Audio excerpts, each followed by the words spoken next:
الذين يؤمنون بما أنزل إليك وما أنزل من قبلك وبالآخرة هم يوقنون أولئك على هدى من ربهم وأولئك هم المفلحون إن الذين كفروا سواء عليهم أأنذرتهم أم لم تنذرهم لا يؤمنون ختم الله على قلوبهم وعلى سمعهم وعلى أبصارهم غشاوة ولهم عذاب عظيم. الله أكبر.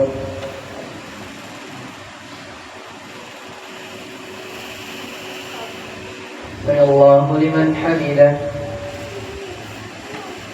الله أكبر.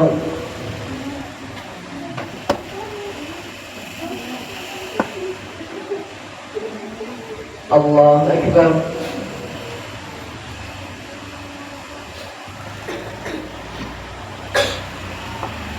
الله أكبر.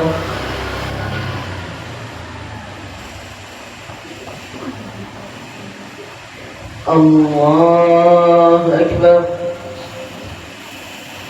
الحمد لله رب العالمين الرحمن الرحيم مالك يوم الدين إياك نعبد وإياك نستعين اهدنا الصراط المستقيم صراط الذين أنعمت عليهم غير المغضوب عليهم ولا الضالين.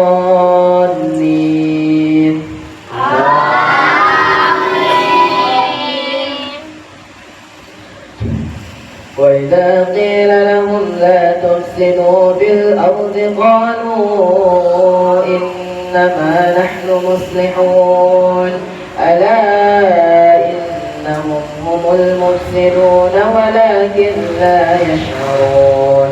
وإذا قيل لهم آمنوا كما آمن الناس قالوا أنؤمن كما آمن السفهاء ألا إنهم هم السفهاء ولكن لا يعلمون.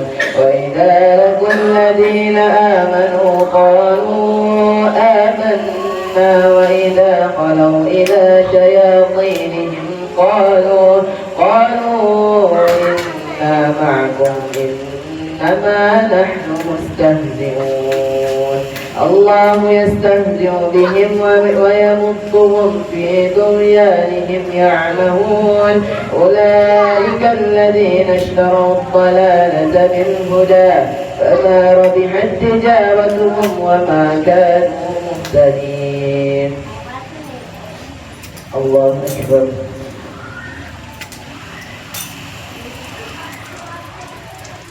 سمع الله لمن حمده. الله أكبر.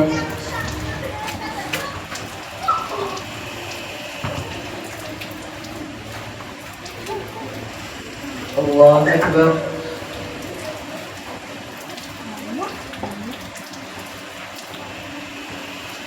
الله أكبر.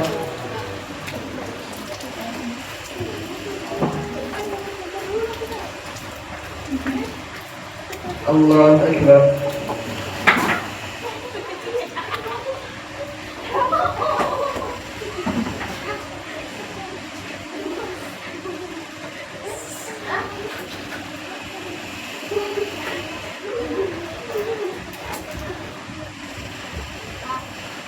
الله أكبر.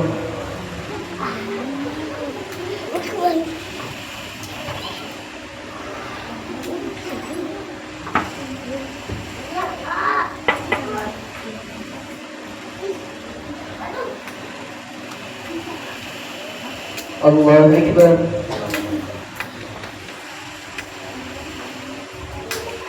الله لمن حمده. الله أكبر.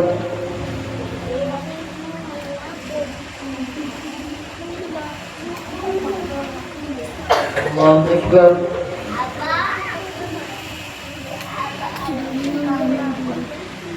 الله أكبر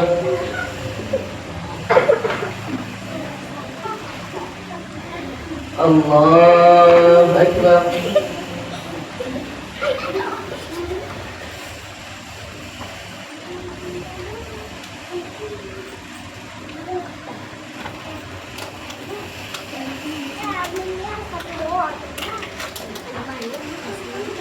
الله أكبر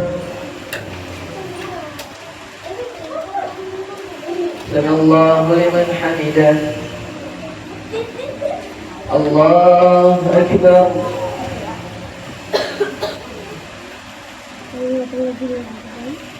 الله أكبر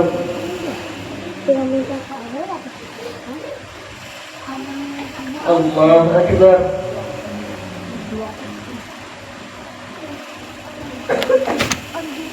الله أكبر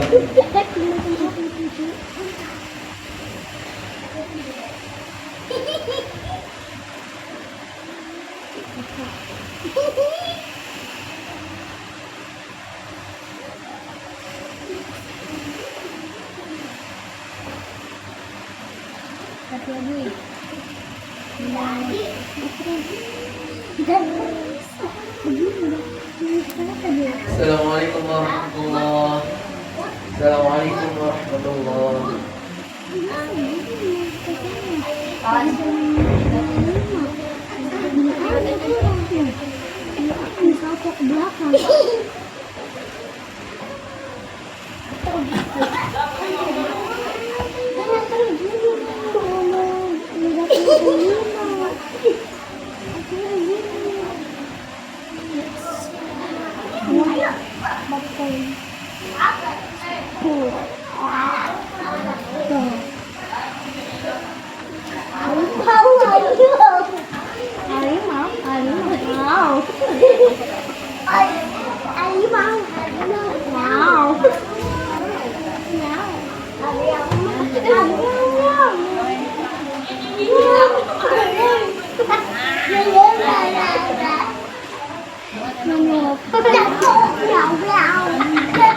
lama-lama aku mau dijemput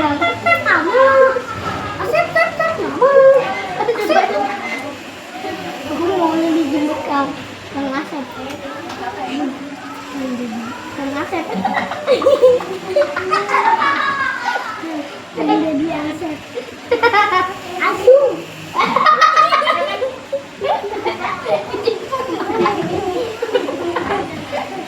Dijemput sama Asu.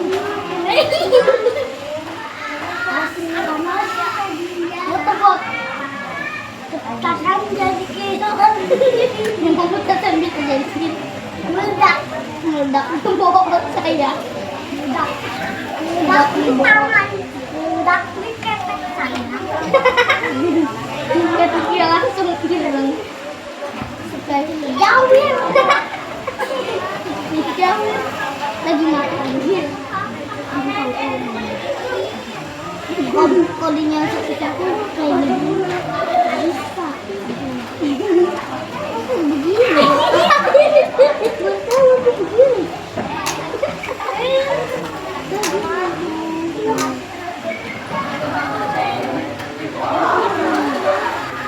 Gue sekolah di pulang terawih gini ya. Sekali lagi.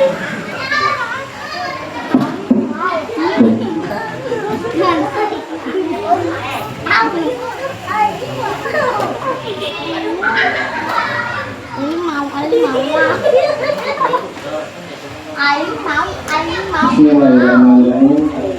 Assalamualaikum warahmatullahi wabarakatuh.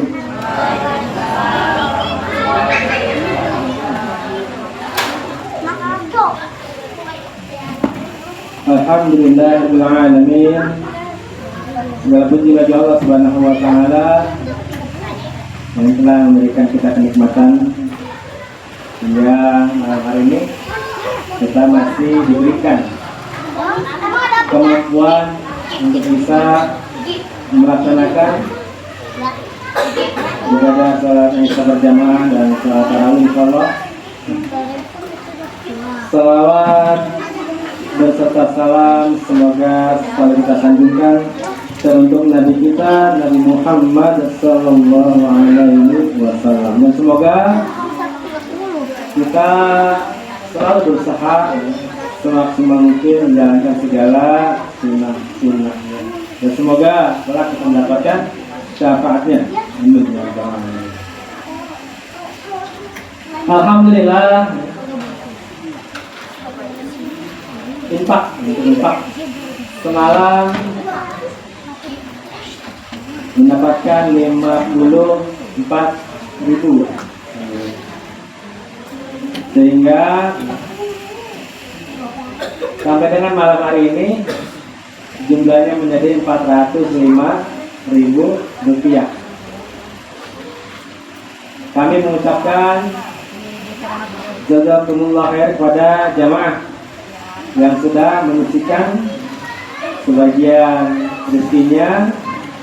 Semoga asbab mengeluarkan sebagian dari situ Allah berikan pahala yang berlipat, kesehatan, keberkahan, kemudahan.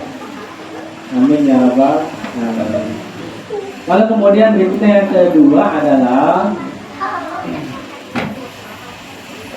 petugas malam hari ini untuk Imam Ustaz Jihad. Lalu kemudian untuk kultumnya Ustaz Johan. Tema pada malam hari ini dosa adalah candu. Tahu candu? Tahu? Hah? Kajian. Nanti akan saya menjelaskan. Lalu besok ya, yang bertugas sebagai imam Ustaz Jamal, kemudian kutum Ustaz Haluk dengan tema bentuk-bentuk ikhtiar.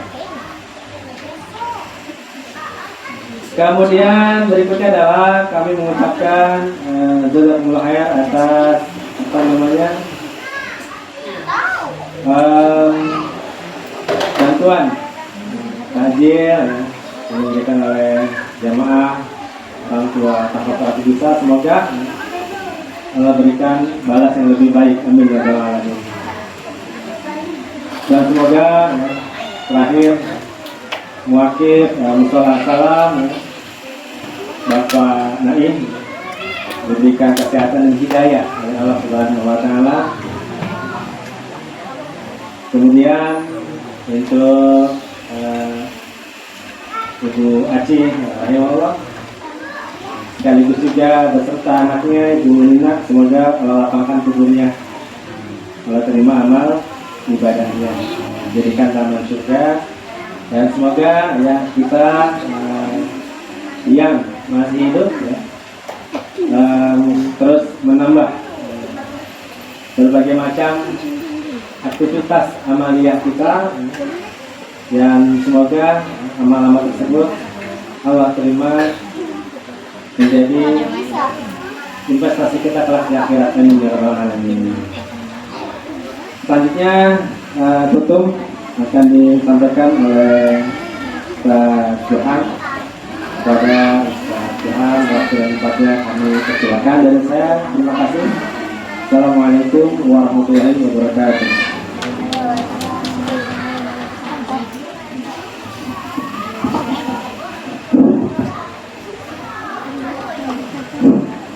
Bismillahirrahmanirrahim. Assalamualaikum warahmatullahi wabarakatuh.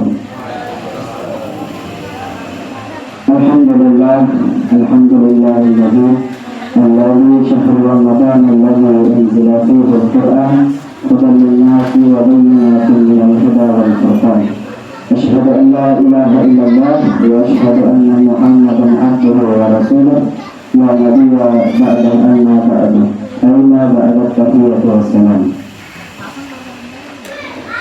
Pertama-tama marilah kita panjatkan puji syukur atas kehadirat Allah Subhanahu wa Ta'ala yang telah memberikan kita sampai saat ini nikmat yang begitu banyaknya, sehingga dalam perhitungan manusia kita tidak akan bisa menghitungnya.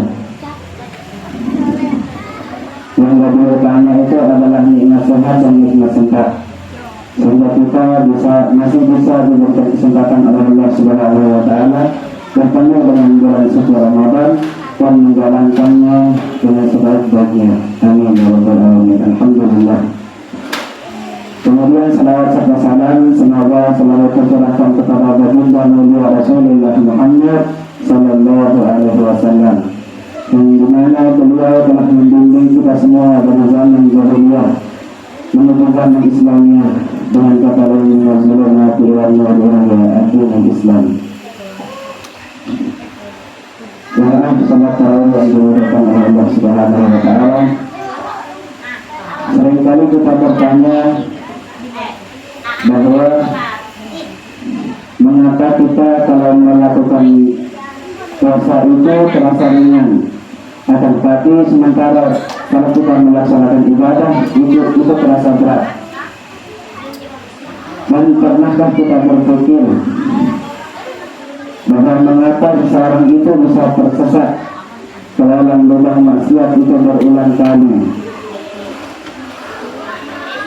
Dan betapa banyak orang-orang yang padahal dia sudah tahu kalau ghibah itu dosa, akan tetapi masih saja ada yang melakukannya.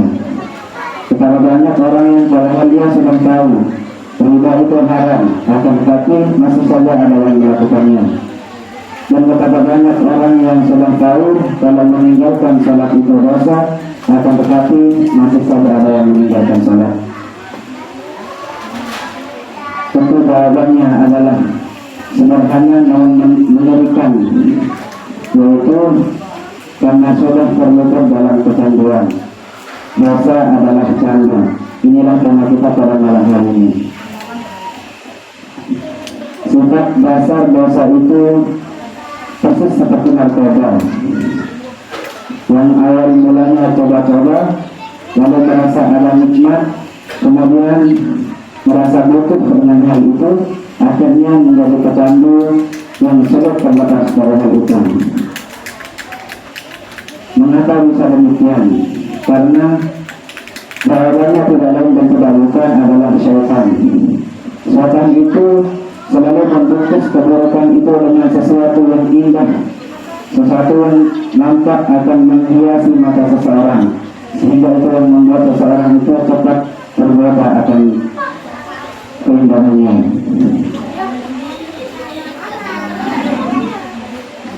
Syaitan itu selalu membungkus keburukan dengan kenikmatan yang mengikat hati, sehingga bukan orang-orang yang terbiasa melakukan dosa itu akan terus memiliki keinginan untuk melakukan dosa-dosa yang lain. Allah Subhanahu wa Ta'ala berfirman, "Zuyyina lin-nasi hubbus syahawati minan nisa'i wal banina wal qanatiril muqantarati minadh dhahabi wal fiddah." Menjadikan indah, menjadikan indah pada pandangan manusia kecintaan terhadap apa-apa yang diinginkan, yaitu wanita-wanita, anak-anak, harta yang banyak dari jenis emas dan perak. Quran surah Al-Imran ayat 14. Rasulullah Shallallahu Alaihi Wasallam dalam hadis yang sangat masyhur, beliau menjelaskan bagaimana mekanisme candu ini bekerja merusak hati kita. Yaitu seorang hamba apabila melakukan dosa, maka di dalam hatinya akan dititipkan tinta hitam. Tinta hitam itu akan hilang apabila ia sudah bertaubat. Jika ia sudah meninggalkannya, maka tinta hitam yang ada di dalam hatinya itu akan dihapus oleh Allah Subhanahu wa Ta'ala. Namun jika ia kembali melakukan dosa, tinta hitam itu akan bertambah setiap ia melakukan dosa, sehingga hatinya itu akan terpenuhi oleh tinta hitam. Harus lewat ini. sudah hitam karena sudah terbiasa melakukan dosa, itu akan sulit untuk kembali ke jalan Allah Subhanahu wa Ta'ala, melainkan dia akan terus mencari dosa-dosa yang lain untuk melakukannya tanpa akan memikirkan jalan untuk kembali kepada Allah Subhanahu wa Ta'ala. Jika seseorang itu sudah candu akan melakukan dosa, maka beberapa hal akan terjadi pada dirinya sendiri. Ada beberapa efek yang terjadi pada dirinya. Yang pertama, hilangnya rasa bersalah pada dirinya. Contohnya, awalnya orang yang mencuri itu awal-awal mula itu pasti tangannya gemeteran. Akan tetapi lama-kelamaan menjadi terbiasa karena setiap hari melakukannya. Awalnya meninggalkan salat itu hatinya terasa gelisah, hidupnya terasa tidak tenang, hidupnya sempit. Akan tetapi seiring berjalannya waktu, lama-kelamaan menjadi hobi. Karena kesadaran meninggalkan salat itu menjadi hobi pada dirinya sendiri tanpa kita sadari. Yang kedua, itu mengundang dosa-dosa berikutnya. Dosa kecil itu adalah gerbang untuk menuju dosa besar. Dosa kecil itu adalah gerbang menuju dosa besar. Kemudian yang ketiga, sulit untuk bertaubat. Semakin lama kita berkurang dalam kemaksiatan, maka semakin tumpul rasa keinginan kita untuk kembali ke jalan Allah Subhanahu wa Ta'ala. Kemudian, bagaimanakah cara kita memutuskan rantai candu ini? Rantai candu ini bisa diibaratkan seperti sepeda. Sepeda itu memiliki rantai yang sambung menggantung hingga membentuk lingkaran. Rantai itu dipasang di sepeda, kemudian roda itu pasti akan berputar. Akan tetapi, jika rantai itu terputus, maka percayalah bahwa roda itu tidak akan bisa berputar lagi. Maka caranya adalah mari mumpung bahwa sekalian yang berhormat Allah Subhanahu wa Ta'ala, mumpung nyawa kita masih di kandung badan, sebelum Allah menutup pintu taubat kita kelak pada hari kiamat, tanpa kita sadari waktu ini terasa cepat berlalu, marilah kita putuskan rantai candu ini dengan 3M.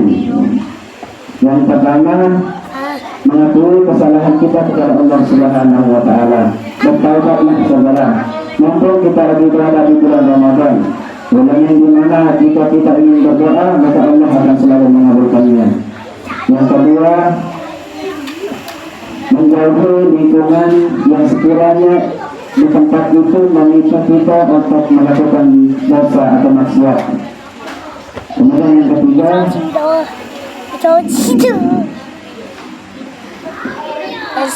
mencari kesibukan dalam ketaatan.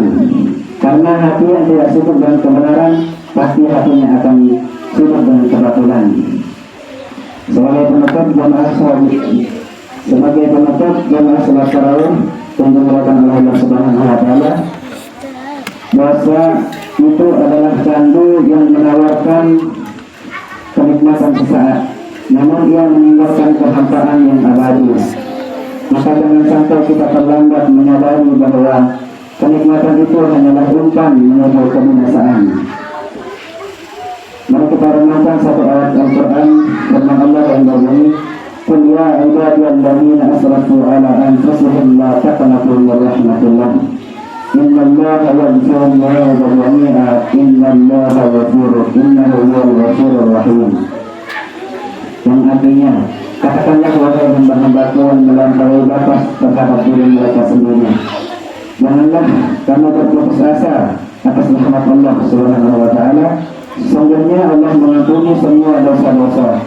Sesungguhnya Allah itu Maha Pengampun lagi Maha Penyayang. Maha yang dirahmati Allah Subhanahu wa Ta'ala, tidakkah kita ingin mengintroduksi diri kita maupun kita berada di bulan yang mulia ini sekali lagi, bahwa sudah berapa banyak dosa yang kita lakukan kepada Allah Subhanahu wa Ta'ala, sudah berapa banyak dosa yang kita lakukan kepada saudara-saudara kita. Seberapa besar dosa itu kita lakukan. Akan tetapi Allah Subhanahu wa Ta'ala masih memanggil kita dengan nama yang akrab di dalam firman-Nya, ya ibadi, wahai hamba-hambaku. Kemudian Allah selalu menunggu kita untuk bertaubat. Allah selalu menunggu taubat kita sebelum nanti pintu itu ditutup, kemudian kita tidak bisa berbuat apa-apa lagi. Allah sudah mengatakan kita la taqnatu min rahmatillah, janganlah pernah berputus asa atas rahmat Allah. Artinya bahwa pintu taubat itu selalu Allah buka sampai kapanpun, kecuali pada datangnya hari kiamat pintu taubat itu ditutup. Semoga Allah Subhanahu wa Ta'ala selalu membebaskan kita dari segala belenggu maksiat dan segala kecanduan kita untuk berbuat maksiat. Semoga pada bulan Ramadan ini Allah buka pintu hati kita semua dan sekalian. Amin ya rabbal alamin. Sekian dari saya, mungkin ada kata-kata yang salah, itu datangnya dari diri saya sendiri, dan jika ada kata-kata yang benar, kita semata-mata dari Allah Subhanahu wa Ta'ala. Alhamdulillah, wallahu muwaffiq wal hadi ila sabilir rasyad. Wassalamualaikum warahmatullahi wabarakatuh.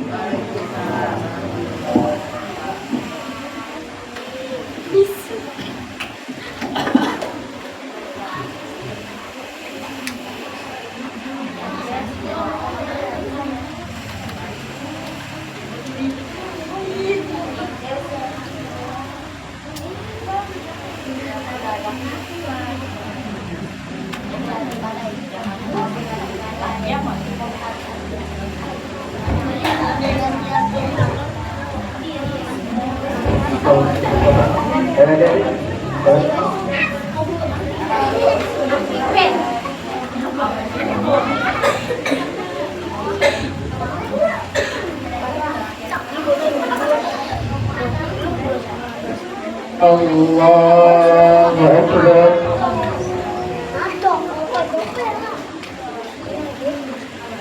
Alhamdulillahi Rabbil Alamin, Ar-Rahmanir Rahim, Maliki Yawmiddin, Iyyaka na'budu wa iyyaka nasta'in, Ihdinas siratal mustaqim, siratal ladzina an'amta 'alaihim غير المغضوب عليهم ولا الضالين. مثلهم كمثل الذي استوقد نارا فلما أضاءت ما حوله ذهب الله بنورهم وتركهم في ظلمات لا يبصرون. بكم عمي فهم لا يرجعون. أو كصيب من السماء فيه ظلمات ورعد وبرق يجعلون أصابعهم في آذانهم من الصواعق حذر الموت والله محيط بالكافرين. الله أكبر.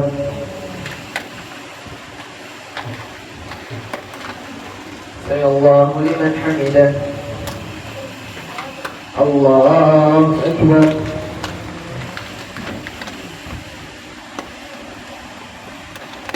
الله أكبر. الله أكبر.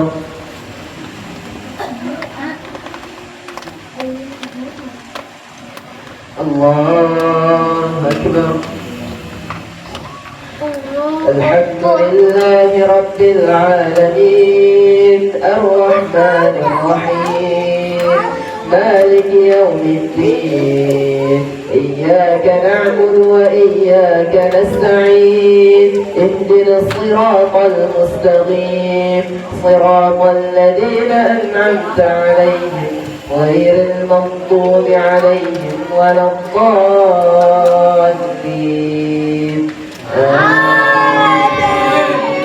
يكاد البرق يخطف أبصارهم كلما أضاء لهم مشوا فيه وإذا أظلم عليهم قاموا ولو شاء الله لذهب بسمعهم وأبصارهم إن الله على كل شيء قدير. الله أكبر.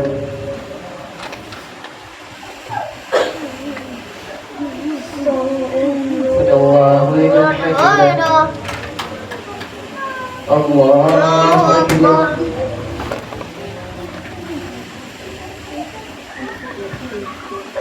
الله أكبر.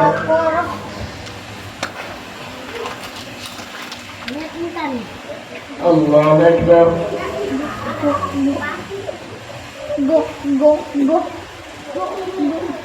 الله أكبر.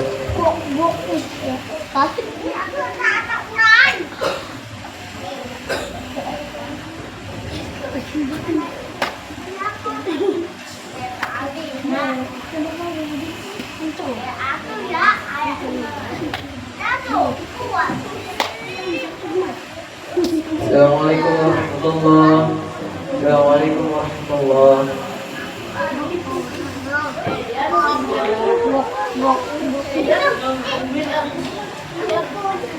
Allahu Akbar.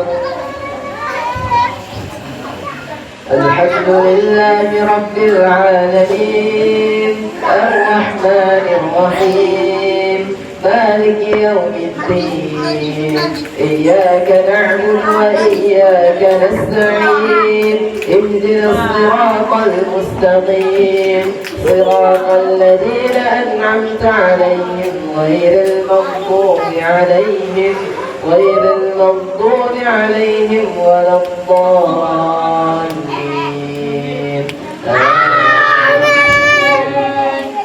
يا أيها الناس اعبدوا ربكم الذي خلقكم والذين من قبلكم لعلكم تتقون الذي جعل لكم الأرض فراشا والسماء بناء وأنزل من السماء ماء فأخرج به من الثمرات رزقا لكم فلا تجعلوا لله إن كنتم تعلمون.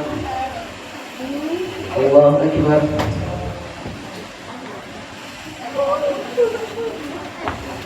سمع الله لمن حمده. الله أكبر.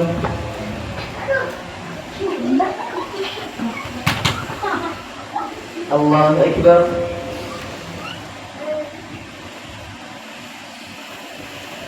الله أكبر.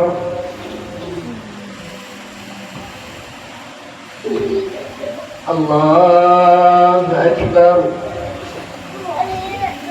الحمد لله رب العالمين الرحمن الرحيم مالك يوم الدين إياك نعبد وإياك نستعين اهدنا الصراط المستقيم صراط الذين أنعمت عليهم غير المغضوب عليهم ولا الضالين.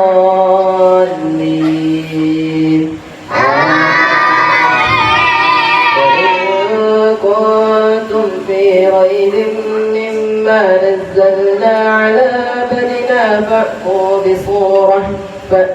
بصورة من مثله ودعوا شهداءكم من دون الله إن كنتم صادقين فإن لم تفعلوا ولن تفعلوا فاتقوا النار التي وقودها الناس والحجارة أعدت للكافرين.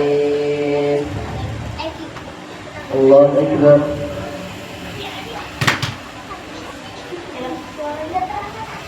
سمع الله لمن حمده. الله أكبر.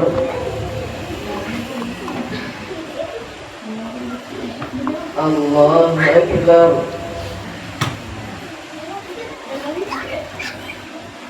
الله أكبر.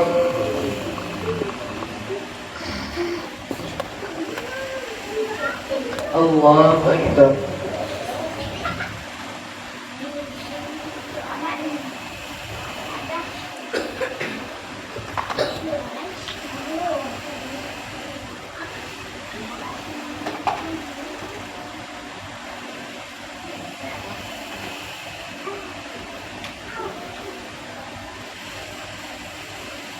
Assalamualaikum warahmatullahi wabarakatuh.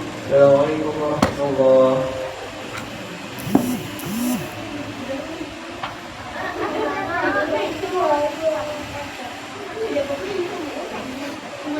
الله أكبر.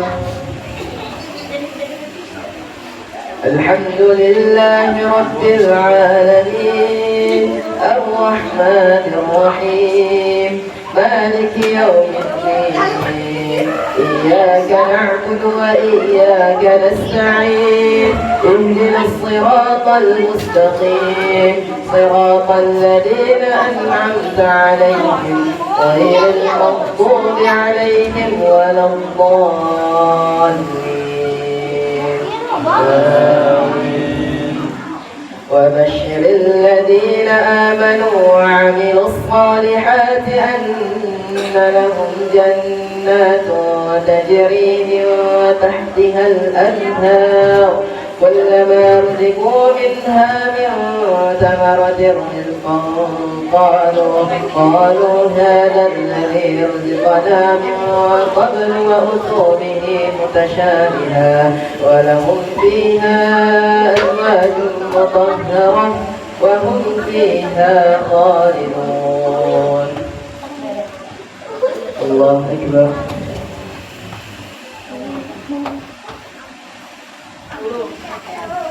سمع الله لمن حمده. الله أكبر.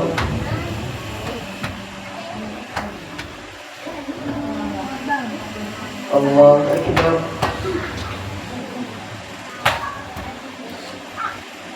الله أكبر.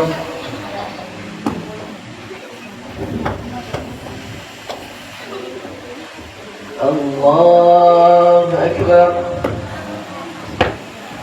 الحمد لله رب العالمين الرحمن الرحيم مالك يوم الدين إياك نعبد وإياك نستعين اهدنا الصراط المستقيم صراط الذين أنعمت عليهم غير المغضوب عليهم ولا الضالين.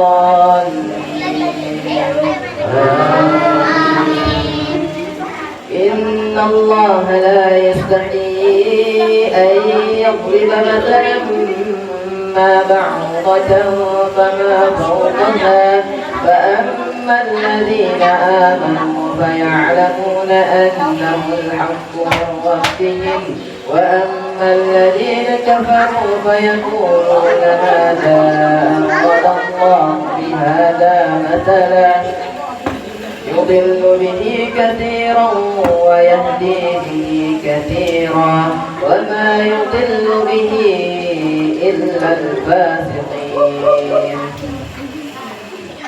الله أكبر.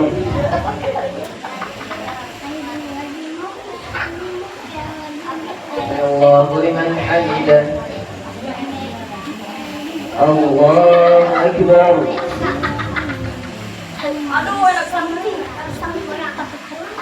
الله أكبر.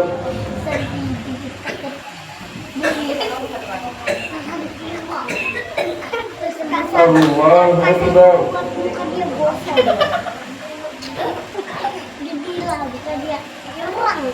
الله أكبر.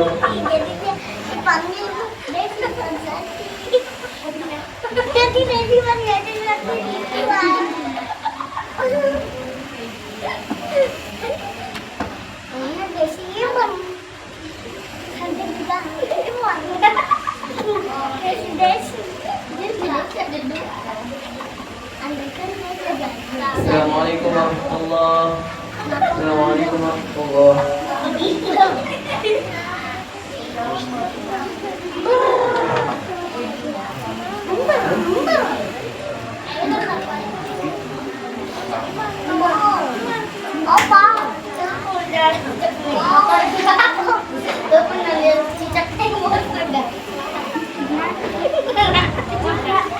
الله أكبر.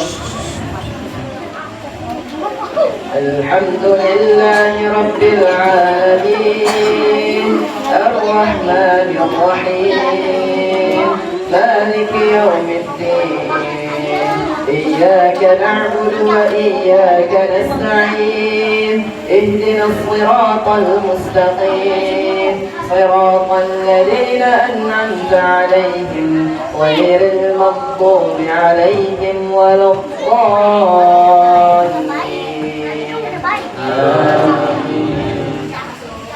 الذين ينقضون عهد الله من بعد ميثاقه ويقطعون ما أمر الله به أن يوصل ويفسدون في الأرض أولئك هم الخاسرون.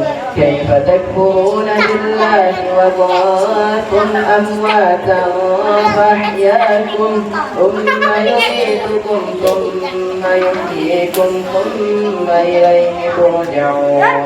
هو الذي خلق لكم ما في الأرض جميعا ثم استوى إلى السماء فسواهن سبع سماوات وهو بكل شيء عليم. الله أكبر.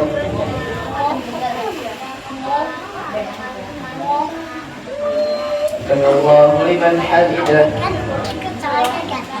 الله أكبر. الله أكبر.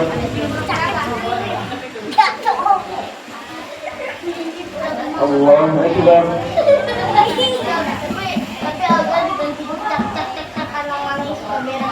الله أكبر. الحمد لله رب العالمين الرحمن الرحيم مالك يوم الدين إياك نعبد وإياك نستعين اهدنا الصراط المستقيم صراط الذين أنعمت عليهم غير المغضوب عليهم ولا الضالين.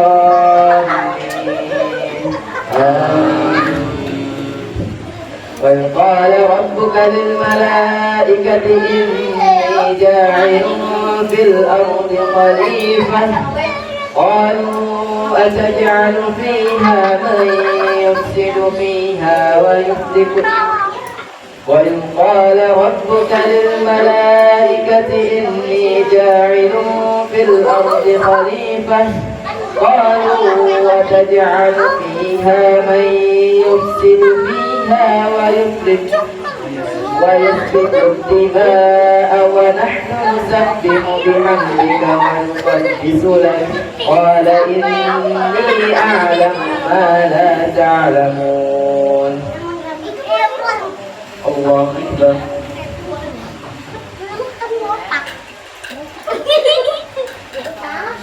سمع الله لمن حمده. الله أكبر.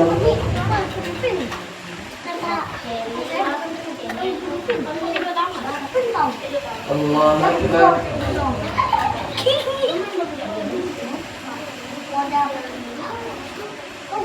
الله أكبر.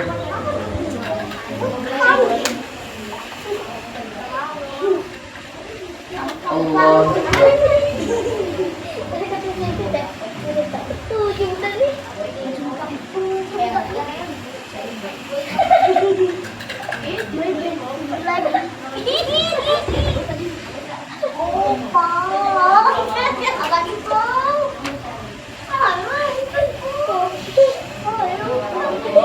Assalamualaikum warahmatullahi wabarakatuh. Assalamualaikum warahmatullahi wabarakatuh.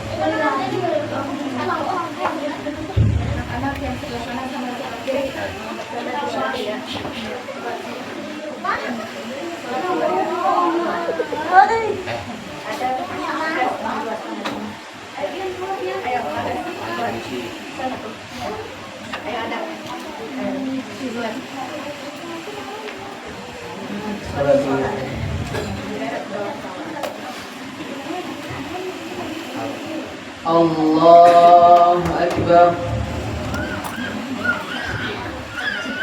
الحمد لله رب العالمين الرحمن الرحيم مالك يوم الدين إياك نعبد وإياك نستعين اهدنا الصراط المستقيم صراط الذين أنعمت عليهم غير المغضوب عليهم ولا الضالين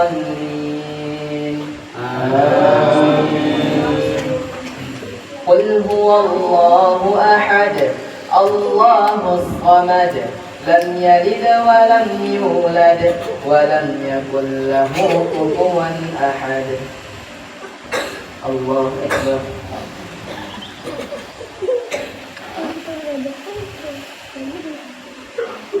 سمع الله لمن حمده. الله أكبر.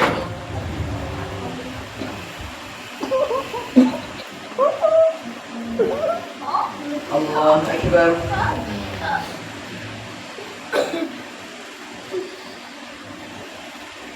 الله أكبر.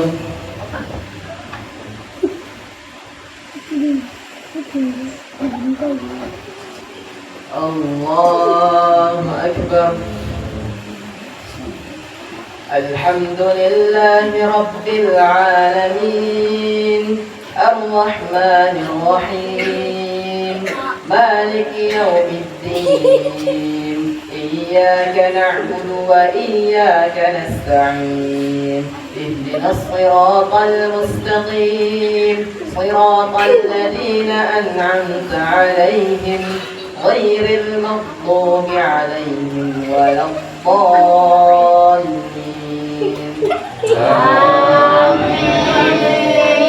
قل أعوذ برب الفلق من شر ما خلق ومن شر غاسق إذا وقب ومن شر النفاسات في العقد ومن شر حاسد إذا حسد. الله أكبر.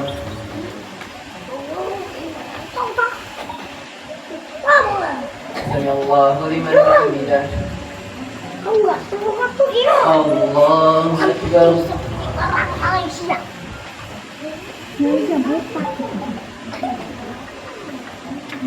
الله أكبر.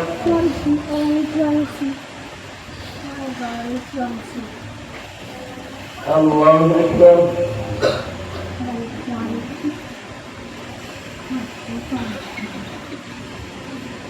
الله أكبر. الحمد لله رب العالمين الرحمن الرحيم مالك يوم الدين إياك نعبد وإياك نستعين اهدنا الصراط المستقيم صراط الذين أنعمت عليهم غير المغضوب عليهم ولا الضالين. آمين.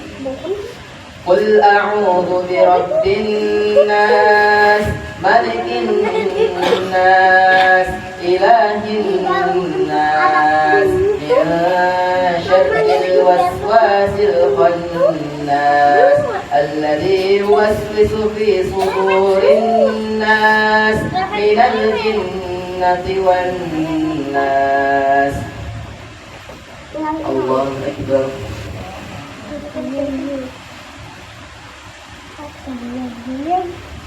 سمع الله لمن حمده. الله أكبر.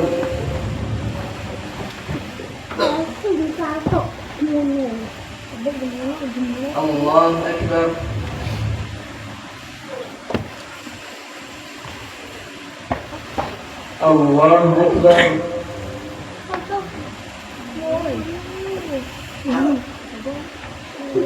الله أكبر. الله أكبر.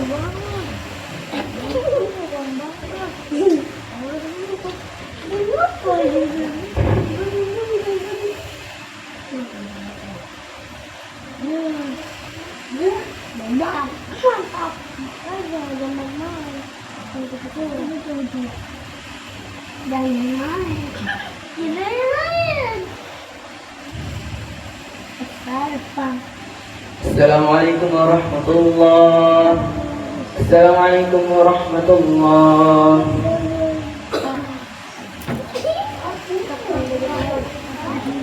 Nih, bikin buku tahu ini. أعوذ بالله من الشيطان الرجيم بسم الله الرحمن الرحيم الحمد لله رب العالمين حمدا شاكرا حمدا نائما حمدا يعافي نعمه ويكافئ مزيدا يا ربنا لك الحمد كما ينبغي لجلال وجهك الكريم عزيز سلطان اللهم صل على سيدنا محمد وعلى آل سيدنا محمد اللهم صل وسلم على سيدنا محمد في الأولين وصل وسلم على سيدنا محمد في الآخرين وصل وسلم على سيدنا محمد في كل وقت مكين وصل وسلم على سيدنا محمد حتى ترك الأرض ومن عليها وتقول الرازقين اللهم إنا نسألك رضاك والجنة ونعوذ بك من سخطك والنار اللهم اغفر لنا ذنوبنا ولوالدينا وارحمهم كما ربونا صغارا اللهم اغفر لنا ذنوبنا ولوالدينا وارحمهم كما ربونا صغارا اللهم اغفر لنا ذنوبنا ولوالدينا وارحمهم كما ربونا صغارا ولمشايخنا ولأساتذتنا ولمن له حق علينا ولمن أحبنا فيه ولمن أحسن إلينا ولجميع المسلمين والمسلمات الأحياء منهم والأموات إنك سميع قريب مجيب الدعوات يا قاضي الحاجات اللهم نور قلوبنا بنور الإيمان والإسلام اللهم نور قلوبنا بنور العلم والحكمة اللهم نور قلوبنا بنور الإخلاص والاستقامة اللهم إنا نسألك سلامة في الدين وعافية في الجسد وزيادة في العلم وبركة في الرزق وتوبة قبل الموت ورحمة عند الموت وغفرة بعد الموت اللهم حرم علينا في سكرات الموت والنجاة من النار والأرض عند الجسد اللهم إنك عفو كريم تحب العفو فاعف عنا اللهم إنك عفو كريم تحب العفو فاعف عنا اللهم إنك عفو كريم تحب العفو فاعف عنا ووالدينا وجميع المسلمين والمسلمات برحمتك يا أرحم الراحمين اللهم صل على سيدنا محمد مفتاح باب رحمة الله حرمنا في علم الله صلاة وسلام دائمين ببيان ملك له وعلى آله وصحبه وسلم من شر يا أهل العالمين ربنا آتنا من لدنك رحمة وهيئ لنا من أمرنا رشدا اللهم إنا نعوذ بك من الهم والحزن ونعوذ بك من العجز والكسل ونعوذ بك من الجبن والبخل ونعوذ بك من غلبة الدين وقهر الرجال ربنا آتنا في الدنيا حسنة وفي الآخرة حسنة وقنا عذاب النار سبحان ربك رب العزة عما يصفون وسلام على المرسلين والحمد لله رب العالمين ببركة الفاتحة.